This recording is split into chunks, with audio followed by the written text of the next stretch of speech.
Flex culture has become out of touch with reality. A few months ago, Binkley flew my family out to Italy to look at their high jewelry collection. I just had a little knock on my door. Everything I'm getting rid of. First, we have the Kelly to go because I accidentally bought two. See? This to go hiking in, but that never ended up happening. It's so pretty. And just in time because we have an event with Valentino tonight. Dad got me something from Cartier that I didn't even want. Look, I don't know about you, but for as long as I've been alive, flex culture has always been a thing. When I was in school, the person with the latest pair of kicks or video games had all the clout. But nowadays, flex culture has evolved into somewhat of its own genre of content. Sounds confusing, right? So let me explain. If you open up any social media platform, there are, and there will always be influencers who build their entire identity around the wealth aesthetic. When people talk about the wealth aesthetic, they're not really talking about the money itself. They're talking about the performance of money. It's the soft lighting on marble countertops, the quiet luxury handbags, the first-class boarding tickets that's meant to flex without flexing. The wealth aesthetic isn't about what you own.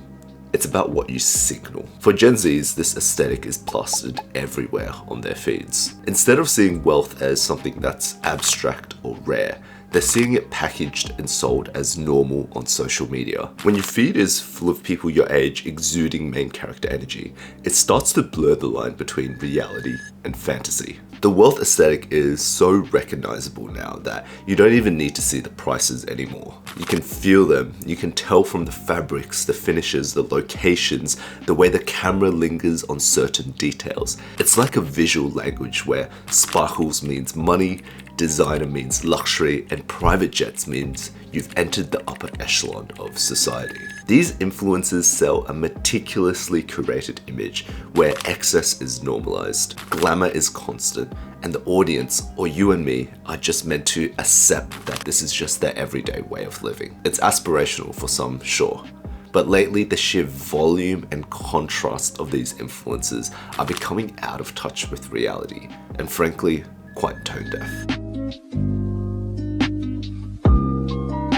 Now, I will say I don't think there's anything inherently wrong with showing off what you've achieved or what you have. When you get a great exam score or you finally land that promotion or job you've always dreamed of, studies show that it's natural human nature to share these accomplishments with others. We want connection, validation, and the feeling that all the hard work that we've put in actually means something. However, I want to make it clear that celebrating milestones and posting big wins isn't necessarily the issue. The problem starts when flex culture stops being an act of celebration and starts becoming your whole personality, identity, and self-worth. It's no secret that Gen Zs are digital natives. We've grown up in a digital generation where access to digital media has become the norm, and the amount of content we consume is unparalleled when compared to previous generations. However, when your entire feed is filled with the notion of flex culture in one way or another, the idea of luxury starts to manifest as normal,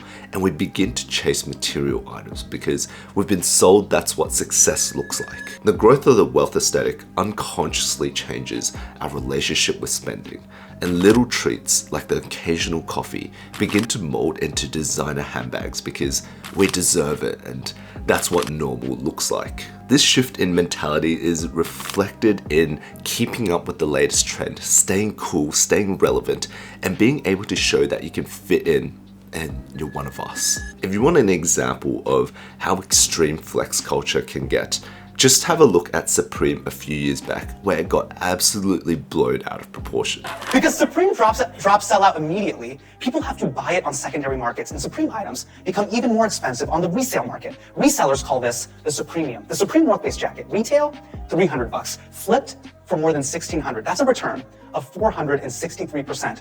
And the Supremium applies to truly random shit. Supreme bolt cutters, retail $48, resale $222. And if you're not mad yet, parents, this is a Supreme brick. Retail $30, resale $150. Let that sink in for a second.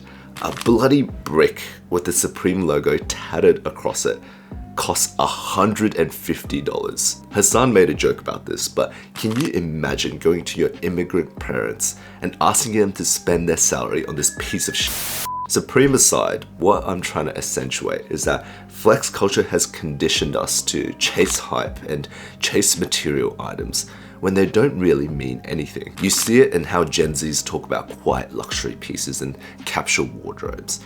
You see it in the pressure to wear the right brands to school, and you see it in friend group dynamics when we hype up those with the latest and coolest designer items. Social media, in a terrible way, has conditioned us to admire material wealth and to associate the notion of luxury with success. To make things worse, the state of consumerism and overconsumption in our society has allowed, dare I say, predatory services like buy now, pay later companies to take advantage of our need to chase the allure of success and wealth. And I say the allure of success, not success itself, because we chase what we perceive will make us happy, when it isn't always the case. These companies provide the services for us to live beyond our means, and it makes it feel easy to live life that looks more expensive than you can actually afford. If your feed tells you that everyone your age is going on multiple overseas trips a year, wearing luxury streetwear,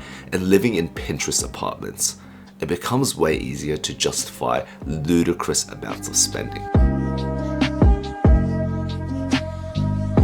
There's another layer of flex culture which makes it even more out of touch. Influencers nowadays aren't only saying, here's how I live my life, they're also saying, here's how you should live yours as well. And who better to sell you this lifestyle than TikTok's poster child for modern flex culture? None other than TikTok's richest it girl, Becca Bloom. Her whole online presence is built around casually showcasing extreme wealth. And when I say extreme, I mean extreme. We're talking caviar and bird's nest for a 4:30 breakfast, a Lake Como wedding featured in Vogue, and Hermes hauls worth tens of thousands of dollars.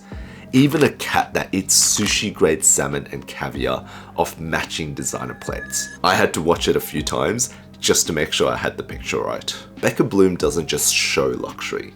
She frames it as her normal daily routine, which encompasses the wealth aesthetic perfectly. On top of that, she mixes in life lessons and relationship takes, like saying her husband paying all the bills is the bare minimum. On paper, a lot of the messages sound empowering for her audience. Don't settle, know your worth, and raise your standards. But without nuance, they turn into unrealistic rules without accounting for what reality is really like. Telling a Gen Z watching from a small town where jobs are scarce and they should just leave any situation that isn't perfect is tone deaf beyond explanation. Telling a viewer with student debt and a casual job that they should never split bills is just out of touch with reality. Beyond that as well, the constant overload of flex culture has resulted in reports that show Gen Z have some of the highest levels of anxiety, depression, and stress of any generation so far. And look, to be fair, a big chunk of that is from very real material issues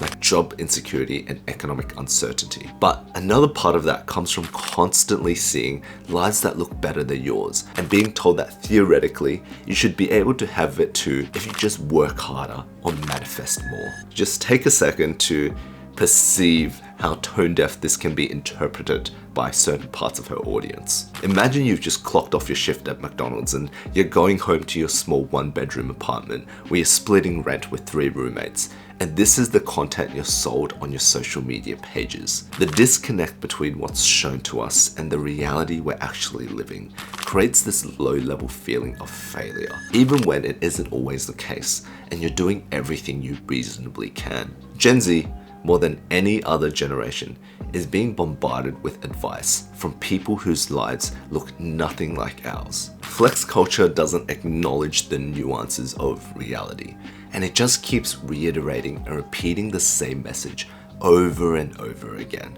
Luxury is success, wealth is happiness, and this is what you need to be happy. I'm sorry to break it to you, Becca, but your advice does not work when you're applying billionaire logic to minimum wage realities. At the end of the day, flex culture isn't going anywhere. As long as humans exist, there will be people who want to show off and people who want to watch. And look, I don't think our generation is necessarily weak for being affected by it. We're just the first generation to experience this sort of digital brainwashing at full volume all the time. But here's what we can control: our perspective and what we see. We can start by calling flex culture what it actually is: performance. My favorite analogy is flex culture is the performative male for wealthy people. It might be entertaining, it might even be inspiring in small doses, but it's not a syllabus to tell us how to live. It's not a standard you're required to meet, and at the end of the day, it's someone else's edited reality, curated to keep you watching and to keep you clicking. The real flex now, especially for Gen Zs, is being able to look at that content and say, look, that's cool, but it doesn't define who I am. It's being able to scroll past a luxury haul without questioning your entire life. It's being proud of paying your bills on time in a cost of living crisis.